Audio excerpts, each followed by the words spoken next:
Tape www.suividecolosénégal.com. À École au Sénégal, c'est facile, tu n'as qu'à te connecter. Tape École au Sénégal, les leçons sont beaucoup plus détaillées. Bonjour chers élèves, donc bienvenue sur École au Sénégal. Donc Moussa Niass avec vous pour la suite donc de nos cours de biologie, on va dire animale, puisque nous avons commencé le cours sur la reproduction. Nous en sommes déjà à plus de 4 séances. Et aujourd'hui donc nous allons passer à l'étape qu'on appelle, c'est la leçon numéro 22, la fécondation, donc qui marque après la présentation des appareils génitaux, après l'étude donc de ce qu'on avait appelé la gamétogenèse, à savoir la spermatogenèse chez l'homme, l'ovogenèse chez la femme. Eh bien, nous allons passer aussi, après le fonctionnement et de l'appareil génital mâle et de l'appareil génital femelle, avec, nous l'avons vu, donc l'importance de l'axe hypothalamo-hypophysaire, l'importance de la GNRH, de la FSH et de la LH, et les notions de rétrocontrôle des hormones ovariennes et testiculaires, la testostérone en l'occurrence, les œstrogènes et les progestagènes, donc sur le complexe. Eh bien, nous allons aujourd'hui voir, une fois que tout le mécanisme et tous les éléments sont mis en place, quelle est la finalité?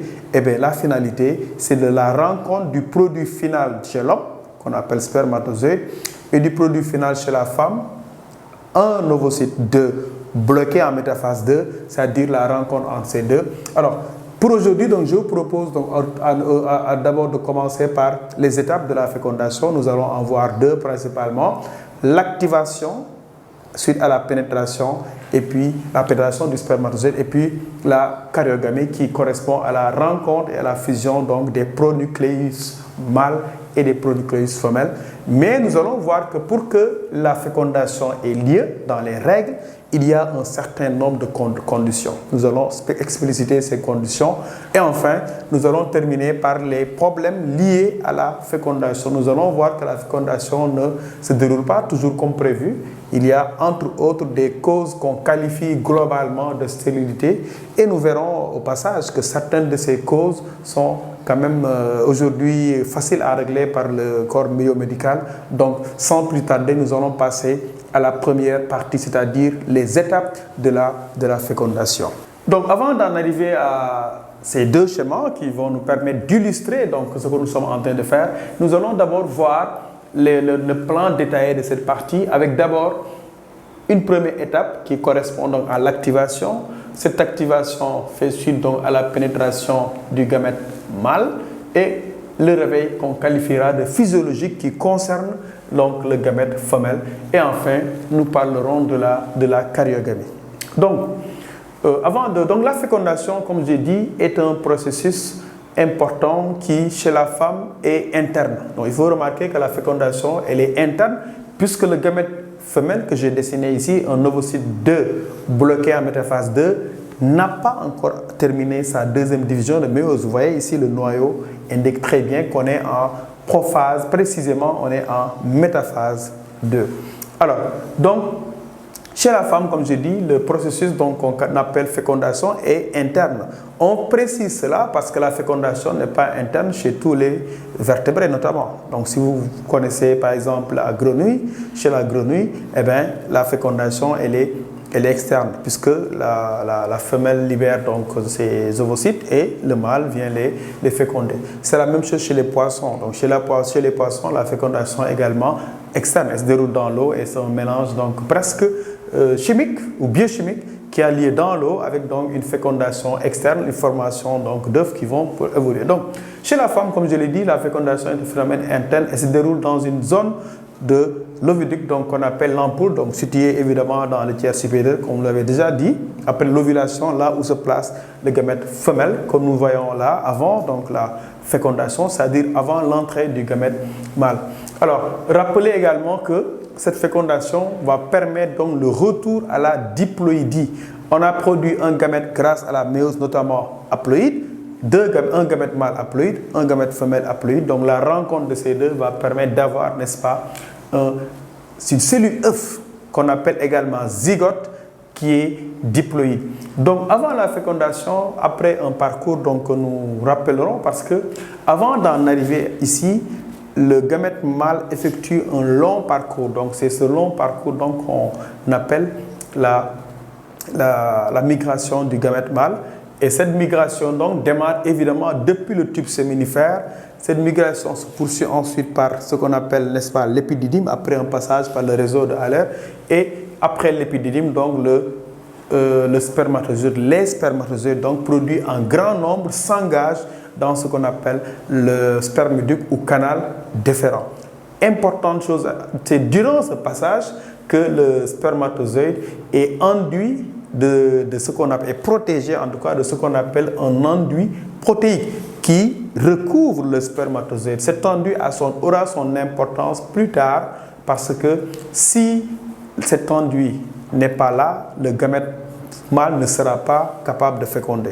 Donc, au sortir de l'épididyme et après son passage donc, au niveau du canal déférent, il va s'arrêter évidemment à un endroit juste au carrefour où on a avec ces spermatozoïdes donc des sécrétions qui viennent de la prostate et des sécrétions qui viennent des vésicules séminales pour former ce qu'on appelle donc le sperme qui contient donc un grand nombre de spermatozoïdes. Ces spermatozoïdes sont libérés donc au cours d'une éjaculation dans les voies génitales femelles et il va se passer un autre phénomène dont on parlera dans les conditions de la fécondation, c'est-à-dire la capacitation, qui n'est rien d'autre que l'élimination de l'enduit protéique qui s'était mis en place,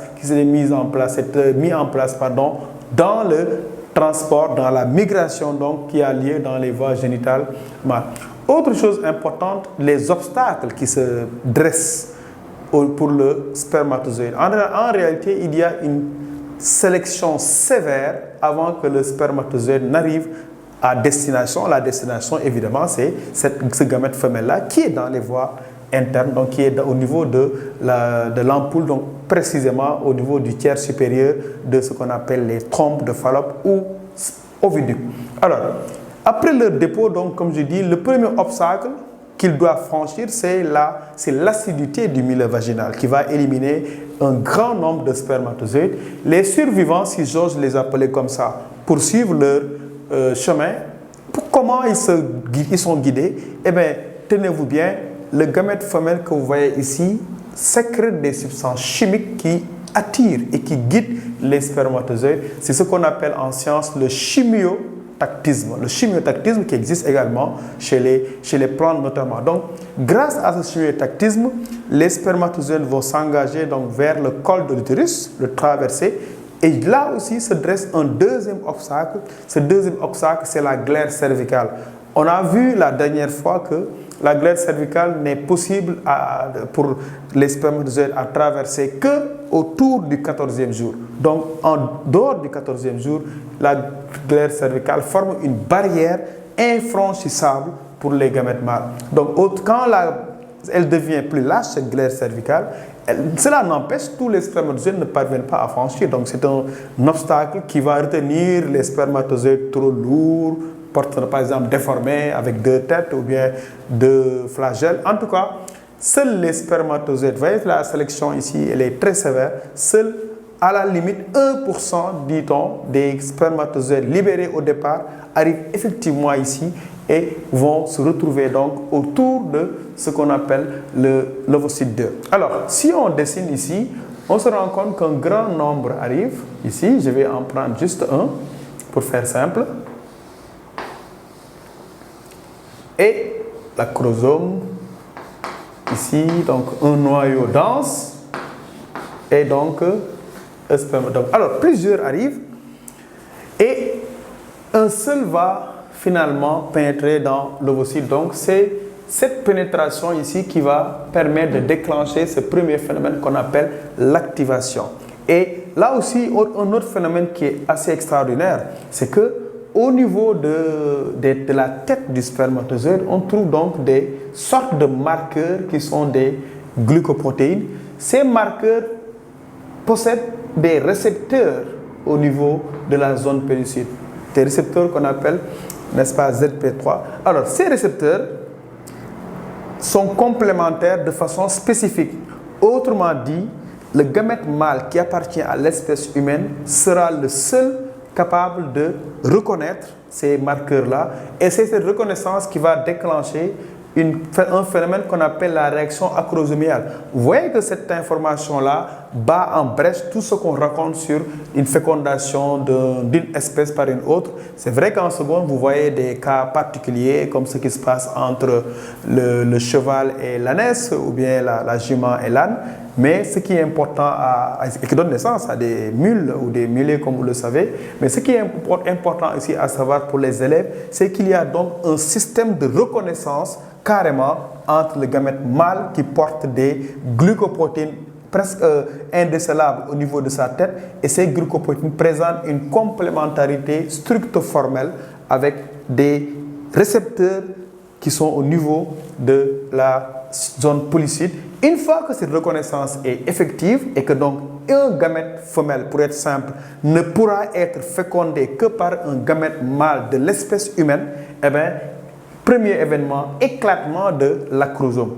L'acrosome éclate et va faire fondre, va digérer partiellement avec un système enzymatique la zone pellucide et permettre donc la pénétration de ce spermatozoïde à l'intérieur donc de ce qu'on appelle l'ovocyte 1. Donc c'est cet éclatement de l'acrosome donc qui était donc un permis d'entrée dès le départ installé au niveau du spermatozoïde lors de l'étape qu'on avait appelée la spermiogenèse, avec donc cet éclatement qui va permettre au spermatozoïde de pénétrer dans ce qu'on appelle l'ovocyte.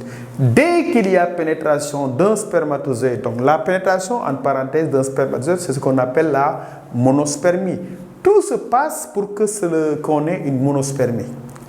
Entre autres, il y a déjà ici un réseau dense de cellules folliculaires qui donc vont retarder l'entrée, mais encore une fois, dès qu'un spermatozoïde pénètre, il y a un ensemble de phénomènes dont par exemple l'inversion de la polarité membranaire, les cellules folliculaires qui deviennent jointives, donc pour barrer la route aux autres spermatozoïdes, parce que l'entrée de plusieurs spermatozoïdes, c'est en fait une fécondation ratée avec ce qu'on appelle la polyspermie qui ne va pas permettre donc le développement normal d'un embryon et donc la naissance d'une nouvelle vie normale entre guillemets. Donc dès qu'il y a entrée, comme j'ai dit, avec tout ce qu'il faut pour qu'il y ait monospermie et non polyspermie, il y a un réveil physiologique. C'est quoi ce réveil physiologique? Ce réveil physiologique, c'est l'achèvement de la deuxième division de méiose. Je rappelle qu'à la fin de la méiose, à la fin en tout cas de la gamétogenèse,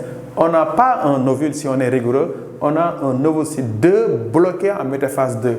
Donc cet ovocyte 2 va passer après la métaphase 2 à l'anaphase 2, ensuite elle va passer à la télophase 2 et puis ce sera la fin de la deuxième division de méiose. Comment on sait qu'il y a fin de la deuxième division de méiose? Eh bien, il y aura, comme vous le voyez sur mon autre schéma, il y aura libération donc d'un deuxième globule polaire. Ici, vous voyez, là c'est le premier globule polaire. Vous avez donc un deuxième globule polaire. Ici, vous avez le pronucléus mâle amené par, n'est-ce pas, le mâle. Et là, vous avez un pronucléus femelle.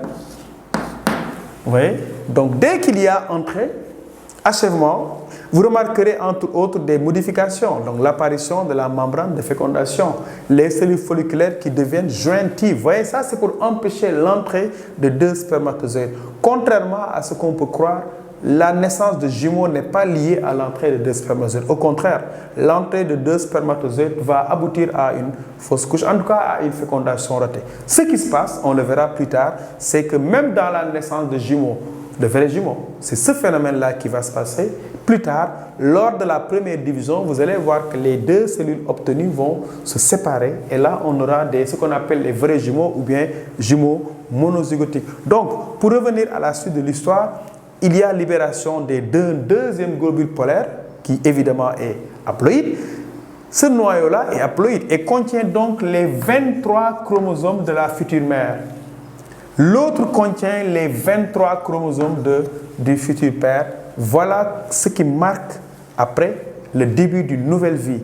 Et ces modifications, quand vous les voyez, je ne sais pas s'il est possible de voir en même temps les deux schémas, mais en tout cas, il faut voir les modifications qui ont lieu entre cette ce phénomène-là qui a lieu avant la pénétration du spermatozoïde et ce phénomène qui a lieu après. Vous voyez, le flagelle n'entre pas. Le flagelle, c'est un outil de déplacement. Donc, une fois que on est là, seul le noyau mâle va entrer, l'acrosome a servi à cette pénétration.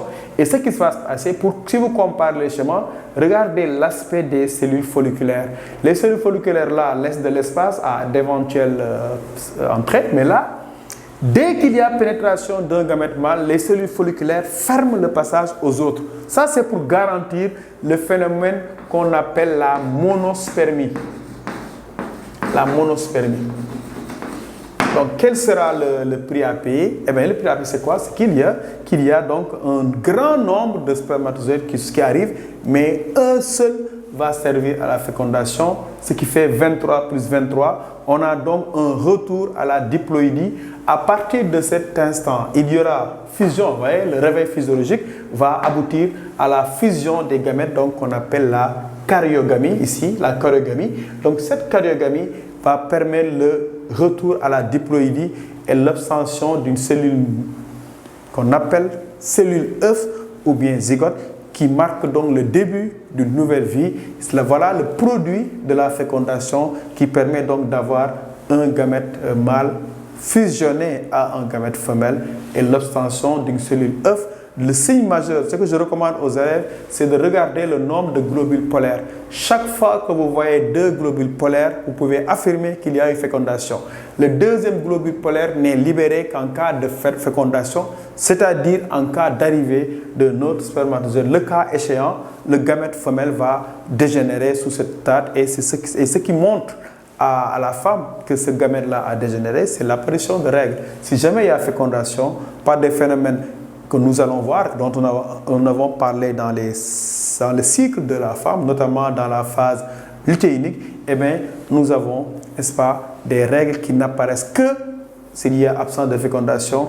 En cas de fécondation, une histoire qui va durer 270 jours. 270 jours, c'est donc environ 9 mois, va démarrer. Et plus tard, évidemment, dans la suite du cours, nous allons voir cette histoire longue de 9 mois qui peut aboutir à la naissance au moins d'un nouvel être vivant qui sera appelé donc un bébé.